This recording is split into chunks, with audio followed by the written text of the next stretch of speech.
Down to be productive and ended up lost in your phone, wondering, where did the day go? Same here, until I discovered how to use AI to force my brain to focus.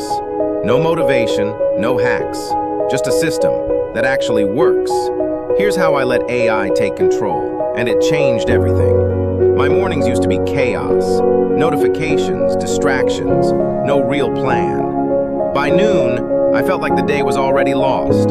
I wasn't lazy, I just didn't have a system, until I asked AI to build one. I started using ChatGPT to create a personalized daily routine based on my goals, energy levels, and even my bad habits.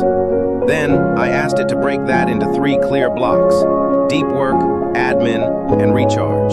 It even reminds me when to take a break. No burnout, no guilt. I paired it with Notion AI to track tasks, and a tool called FocusMate that uses real humans plus AI to keep you working. Sounds crazy? It works. I hit more goals in 1 week than I had in the entire last month. The best part?